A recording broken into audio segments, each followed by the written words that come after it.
Good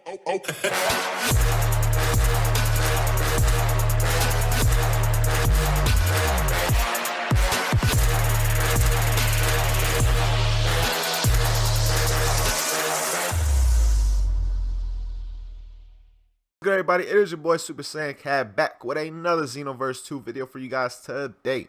We're going to be breaking down my personal top 5 ultimates in the game that need a buff before, or not before, when DLC 5 and the new patch and update come out. Because of course, like I said before, with every DLC there's a new patch and update, and they usually fix some moves. So I'm hoping that the moves I mentioned in this video today definitely do get a fix, because they definitely need it. And if they do get it, a lot of people will definitely be using these moves because they are pretty dope moves. It's just they really aren't that good. I have 2 strike ultimates and 3 key based ultimates in this video. I try to keep it as even as possible, seeing as there's more key based skills. I went with 3 key based and only 2 strike.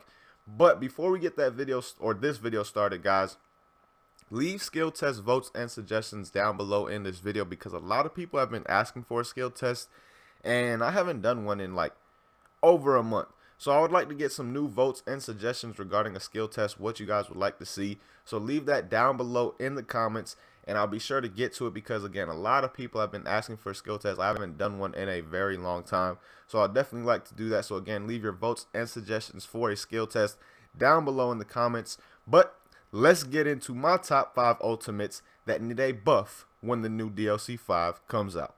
Alright guys, we're going to get this list started off with the 2 strike ultimates I have on the list now. Before we get this started though, remember, with the top 5 buff moves that I did, like with the top 5 super attacks that need a buff in Xenoverse 2, I don't put these in any particular list because they all just need a buff. It's not like one needs a buff way more than the other. I really wouldn't want to rank that. So again, there's no particular order for these moves. We just got them in a top 5 list. So with that being said, we're going to get it started talking about Spirit Sword. This is a move that's already gotten a buff, guys. It's already gotten a buff in the sense that that first hit always lands. Before, if you hit your opponent with this move, your opponent could start snap vanishing at this point and they would be able to get away completely and not take any damage really, except the initial stab from the ultimate. So I'm glad they buffed that before, but now they need to buff the whole second hit. The fact that you have to be at a particular angle for this move to land its second hit is just absolutely nonsense. Like, you should not have to be at a particular angle for a move to land a second hit in a game. Like, you landed the ultimate, so now I gotta be at, you know, 85 degrees this way or whatever just to land a move like that. That just doesn't make sense. I gotta be at a 90-degree perfect angle or whatever. Like, damn, what kind of nonsense is that I have to be at a certain angle to land a move, like to fully land a move? That just makes no sense to me. So I would really like to see a buff to this move come to where that second hit basically lands every time you land the move. If you land the move, you're almost guaranteed that second hit right there, because without that second hit, 5,483 some damage is really not worth the 4 bars of ki. Like, it is completely not worth the 4 bars of ki in my opinion. And again, the fact that you have to be at a certain angle to land that second hit to make this move worth 4 bars of ki is really nonsense. So I would really like to see a buff come to this move in the sense that the second hit always lands as well, because this is a dope move. Spirit Sword is one of the doper moves in the game. It's basically not worth using, because again, 4 bars of ki is not worth 5,483 damage and the chance of getting 7,867. So again, I would like to see a buff come to that second slash to where that hits basically all the time, guaranteed. But now moving on to the second strike move I have on this list, we got Impulse Slash. This is a move, guys, that honestly may get more use if it wasn't the fact that you could vanish it right there and then you basically evade the whole second part and you're left wide open for stamina rate. Like, there's so many negatives to this. Just think about it. Oh, I just hit R2 and R in combo. But just think about it. With this move, most of the damage comes from the second half of the part. Right here we have 3,000 damage, and then from here on out, we get a total of 6,575, and I've gotten over 7,000 before as well, depending on how many blasts actually hit. So most of the damage comes from the second part, where you use like a sledgehammer animation, knock your opponent down to the ground, and then throw all the ki blasts. But again, you can vanish that part of the move, leaving yourself wide open for a stamina break. Like, not only are you getting punished by your opponents getting out of your ultimate? But you're getting punished because you're going to get stamina broken, most likely guaranteed, because you're left wide open. Like, you're still going to throw all those key blasts and whatnot, but your opponent is already off the move, ready to stamina break you. So this is an ultimate really where you're punishing yourself to land this move. Now, if your opponent is stamina broken, you're still kind of punishing yourself to land this move because of how long it takes to constantly hit your opponent. When your opponent's stamina broken, they gain stamina back slower if you are hitting them with key blast or something, just putting a combo into them using an ultimate. It slows down the regeneration process of their stamina. As opposed to Impulse Slash, if you notice, there's a lot of time in between. See, it's slow right there, but then when he's flying away, it's not slowed down right here. There's a lot of time with Impulse Slash where the stamina recovery is not slowed down. So there's a lot of negatives to this move. So at the very least, I would like to see a buff come to it where you cannot vanish that part of the ultimate, the sledgehammer part, because again, at that point is where more of the damage usually comes from with this move. As you see, the last time I did it right there, I got 7,290. That's 4,300 damage coming after that part where you can vanish the move. And again, if your opponent does vanish this move, you are literally left wide open for a stamina break, because there's nothing you can do. You're going to be firing those key blasts, and again, you're just left there sitting like a sitting duck, waiting to be stamina broken, because just look how long your opponent has. Look at all that time right there he has basically to stamina break you. So I'd definitely like to see a buff come to this move to where you cannot vanish that part of the attack to where it actually fully lands if you land it. Like, it just doesn't make sense to me. You know, this isn't like Justice combination where it's an instant attack or anything like that. Like, I can understand that. Impulse Slash is not a move that is easy to land. You actually have to use a stamina break to land this move. So I would really like to see a buff come to it in that sense. But those are the two strike ultimates I want to talk about. Now we're going to move on to my Super Saiyan Blue Gohan character and talk about 3 key based ultimates that I would like to see a buff come to in Xenoverse 2. Alright guys, now I'm on my Super Saiyan Blue Gohan character, so now we're going to talk about the key based ultimates that I feel need a buff in Xenoverse 2. Obviously I have to use 2 presets, so after I show these 2 moves, I'll move on to another preset and showcase the last move that I feel needs a buff. But we're going to get the key based ultimates started with Gigantic Meteor. This is a move that everybody has really been asking for a buff since like the beginning of the game. Everybody has wanted this move to get a speed buff to it because it is a bit slow. Like, it is just a bit too slow to consistently land on heavy stamina breaks. The only really guaranteed way to land this move to where it consistently lands is with gravity impact. You're guaranteeing yourself to land the move. But again, people have been asking for a speed buff to this move because it is an absolutely amazing move, and not everybody likes to use gravity impact. So people would like to be able to land this move consistently without gravity impact, because again, even with a heavy stamina break, people are still able to get up and get out of this move at times. I've had plenty of people get up before I've launched this move and fully launch it to where it hits them.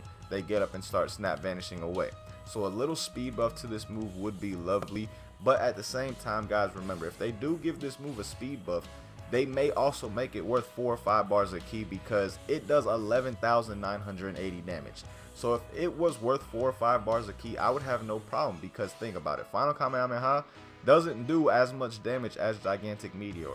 So if they had a speed buff to where you could consistently land this with a heavy break or even just a regular stamina break, that would be absolutely amazing, and it definitely would be worth 5 bars of ki in my opinion, or even 4 bars of ki. Either or would definitely be worth it for this move, because it's just a dope looking move, and on top of it, it does some insane damage. So again, a little speed buff to this move would be nice, and don't be too mad if they do give it a buff and they make it 4 or 5 bars of ki, because again, it's doing some insane damage. Now, moving on to the next move on this list, I want to talk about Super Spirit Bomb. This is a move that is just way too slow to land online. Like, it is just extremely slow. The launch time is way too slow to even have a chance of landing online. Like, there is no way to land this move online unless you are playing a noob. Besides that, you are not going to land this move. It is just way too slow. Honestly, if they took out that whole animation right there where you're like, you flex real quick or whatever, and then just went straight to the Spirit Bomb, it probably would be quick enough to land off of a heavy break. But the move is just by far too slow to use online, and it's why you never see this move online. And it would be dope to be able to use Super Spirit Bomb, one of the more iconic moves from Dragon Ball, online. So honestly, a speed buff to this move would be so nice, because everybody would love that. I feel you would see Super Spirit Bomb a lot more online if it did get a speed buff, because it's just, again, a very iconic move from the DBZ anime. So I would just love to see a speed buff come to it, and I would definitely be using this move a lot if they did add a speed buff to it. So now I'm going to switch on over to the other preset though, guys, and talk about the last move on this list, which honestly I feel is one of the moves that needs the most of a buff. I know I didn't list these all, you know, like I said, there's no numbering on these, but this last move, again, I feel really needs a buff. Alright guys, now we are on the other preset, which has the last move on this top 5 list, and that move is God of Destructions Menace. This is one of the worst ultimates in the game. Literally, if you fully land the move, it only does but about 4,500 to 5,000 damage in total, which is very weak. That's not that strong at all. It gives your opponent a decent amount of stamina back if you use it during a stamina break, which is the only time you can use it, as you guys are about to see right here. Watch this. I'm gonna use it to its fastest potential, and watch how much stamina Trunks gains back through this whole process. I used that move right at the beginning of the stamina break. Trunks gained 5 bars on his recovery already during that process, and I didn't use any other kind of combo at all, no other kind of move, anything, and he was able to gain 5 bars of stamina in his recovery process. So the move is weak, and your opponent gains an insane amount of stamina back when you actually use this off of a stamina break. So honestly, where is the use with this move? Like, at least with Spirit Ball, the move isn't that weak, and they don't gain as much stamina back when you use it because it's a lot quicker. As opposed to God of Destructions Menace, they gain more stamina back, and on top of it, it doesn't do nearly the damage as Spirit Ball. I would definitely like to see this move get, at the very least, a major damage buff, and if they could do something about how much stamina your opponent gains during the move, that would be nice, but I highly doubt that is possible. So I'll definitely like to see this move get a major damage boost, especially considering the fact that this is a DLC move. This is a move that we paid for. We paid money to get this move right here that literally probably nobody has ever used online. Like, I don't think there is anybody that has really been like, oh, I like this move and I'm going to use it online consistently. Everybody basically used this move once, found out it was trash, and then decided that I'm never going to use this move again. So again, guys, I would definitely like to see a damage buff come to this move to where it's actually useful online, because this is a DLC skill and it's not useful online at all, and it's not even useful offline as well. So definitely would like to see a damage buff come to that move. But guys, that is my top 5 list of ultimates in Xenoverse 2 that need a buff to them before the DLC 5 and new update comes out along with it. Because honestly, man, these ultimates that I mentioned in this list would be highly used. It's just they have issues that a lot of people are turned off from, and it's the reason why you don't see these ultimates online. Like, you do not see these ultimates get any kind of love when it comes to online play. I don't remember the last time I've seen any of these used against me online. So again, I would definitely like to see a buff come to all these moves that I mentioned in this list right here. But let me know what your thoughts are on my list down below, and what your top 5 list is looking like as well. And remember, guys, leave skill test votes and suggestions down below as well, because I'm trying to do another skill test video, get back on that for you guys as well, because a lot of people have been requesting it. So again, be sure to leave your votes and suggestions for a skill test video down below in the comments as well. But again, man, thank you guys so much for watching. Hope you guys enjoyed this video. Let me know your opinions and thoughts on my top 5 list and your top 5 list down below again, because everybody's opinion is different. So I definitely like to see you guys' opinions on these type of videos. But again, man, thank you guys so much for watching. Hope you guys enjoyed. Until next time, hope you guys have a good day. Peace, y'all.